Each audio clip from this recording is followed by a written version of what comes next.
नमस्कार दोस्तों, मैं रामू कुमार यादव एजुकेशन क्लासेस रामू में आपका स्वागत करता हूं। दोस्तों, आज मैं जो शिक्षण कौशल का हमारा प्रैक्टिस सेट चल रहा था अध्याय 1 से संबंधित, उसका हमारा आज लास्ट प्रैक्टिस सेट है। तो इसमें हम 10 प्रश्नों को कवर करेंगे। और अगर आप प्राइमरी सुपर टेट की तैयारी करते हैं तो आप इस वीडियो को ज़रूर देखें, क्योंकि शिक्षण कौशल के अंतर्गत 10 नंबर का प्रश्न पूछा जाता है। उसी के अकॉर्डिंग मैं हर चैप्टर को करा रहा हूं और उससे संबंधित उसके तुरंत बाद हम प्रश्नों को करा रहा हूं, जो काफ़ी संभावित प्रश्न रहते हैं, पूछे जाने के चांसेस रहते हैं। तो चलिए दोस्त, हम सीधे चलते हैं अपने प्रश्न नंबर 21 पर। 20 प्रश्न जो है हम पिछली वीडियो तक करा चुके थे।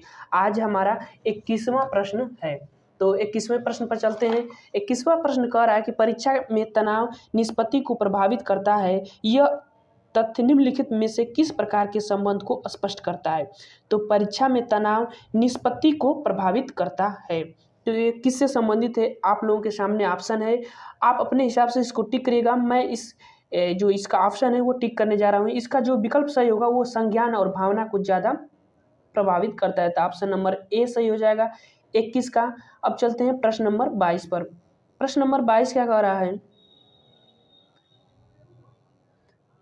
प्रश्न नंबर 22 कह रहा है कि निचली कक्षाओं में शिक्षण की खेल पद्धति मूल रूप से आधारित होती है। तो निचली कक्षाओं में शिक्षण की जो खेल पद्धति होती है मूल रूप से किस पर आधारित होती है? तो वह आधारित होती है, किस पर आधारित होती है? आप लोगों के सामने है। वह आधारित होती है विकास एवं वृद्धि के मनोवैज्ञानिक सिद्धांतों पर। तो ऑप्शन नंबर सी सही हो जाएगा इसका। अब चलते हैं प्रश्न नंबर 23 पर। प्रश्न नंबर 23 क्या कह रहा है कि भाषा विकास में सहयोग करने का कौन सा तरीका गलत है? भाषा विकास में सहयोग करने का कौन सा तरीका गलत है? तो वह तरीका कौन सा गलत है? तो इसका जो विकल्प उत्तर होगा, उसकी अपनी भाषा के प्रयोग को अमान्य करना। ऑप्शन नंबर बी सही हो जाएगा इसका, 23 का बी। उसकी अपनी भाषा के प्रयोग को अमान्य करना, ठीक, ये गलत है, तरीका गलत है। तो 23 का बी सही हो गया। अब चलते हैं प्रश्न नंबर 24 पर। प्रश्न नंबर 24 कह रहा है कि निदानात्मक तर्कणा में शामिल है। निदानात्मक तर्कणा में क्या शामिल है? देखिए, निदानात्मक का मतलब कि जो निगमन विधि होती है उसकी बात कर रहा है। तो उसमें क्या इसमें शामिल होगा?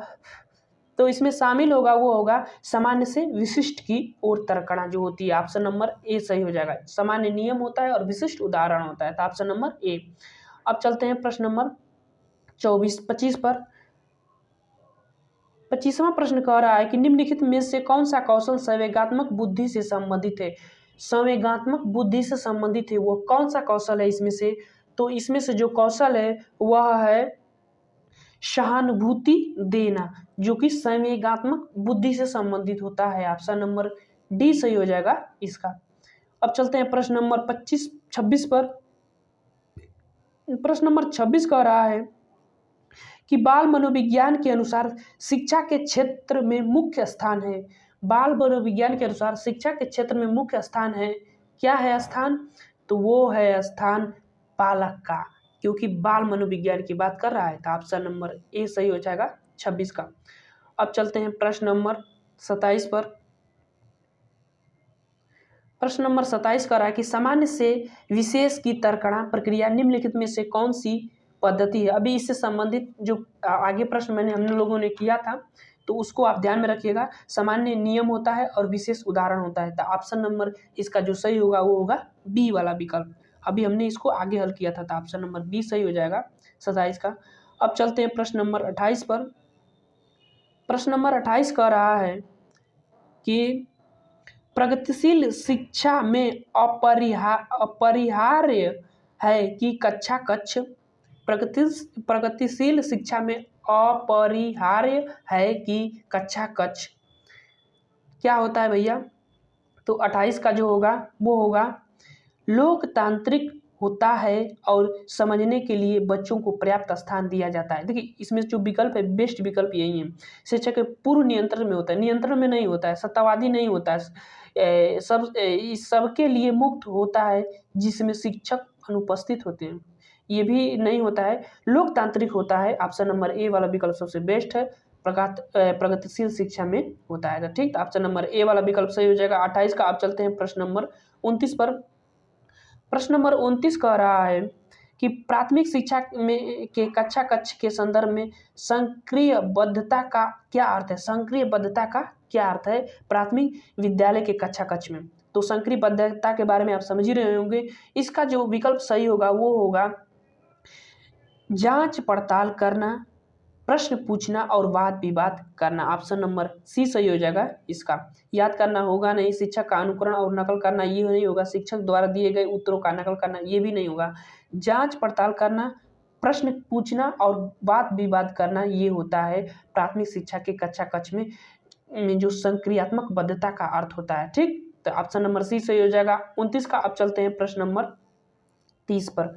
प्रश्न नंबर 30 कह रहा है कि बाल केंद्रित शिक्षा शास्त्र का क्या अर्थ है। बाल केंद्रित शिक्षा शास्त्र का क्या अर्थ है, इस चीज को ध्यान रखिएगा। इससे आगे पढ़ा था बाल मनोविज्ञान का संबंध पूछा था अभी अगले प्रश्न में। उसके बाद ये देखिए बाल केंद्रित शिक्षा शास्त्र का अर्थ है, इसका अर्थ पूछ रहा है। तो इसका जो अर्थ है वो है बच्चों की अभिव्यक्ति और उनकी सक्रिय भागीदारी को महत्व देना। ऑप्शन नंबर सी सही हो जाएगा इसका। बालकों को नैतिक शिक्षा देना शिक्षा शास्त्र का अर्थ नहीं है। बच्चों को शिक्षा का अनुगमन और अनुकरण करने के लिए कहना ये भी नहीं है। बच्चों को पूर्ण रूप से स्वतंत्रता देना ये भी नहीं है। बच्चों की अभिव्यक्ति और उनकी सक्रिय भागीदारी को महत्व देना ये होता है बाल केंद्रित शिक्षा के अंतर्गत शिक्षा छात्र का अर्थ होता है। तो ऑप्शन नंबर सी सही हो जाएगा 30 का। तो ये जो 30 प्रश्न थे आप लोगों के सामने हमने प्रस्तुत किया, जो कि हमारा जो पहला अध्याय था शिक्षण विधियां और शिक्षण कौशल थे, तो उसके अंतर्गत हमने इसमें 30 महत्वपूर्ण प्रश्न आप लोगों को करा दिया। अब हमारा जो अगला अध्याय आएगा वो आएगा शिक्षण अधिगम के सिद्धांत। तो पहले उसके टॉपिक को पढ़ेंगे, उसके बाद उससे मोस्ट इंपोर्टेंट जो महत्वपूर्ण प्रश्न बनने के चांस रहेंगे उन प्रश्नों को हम अगले वीडियो में ऐसे ही कवर करते हुए चलेंगे। तो चलिए दोस्त वीडियो को समाप्त करते हैं। वीडियो पसंद आए तो चैनल को लाइक करें, शेयर करें, सब्सक्राइब करें। Thank you for watching this video.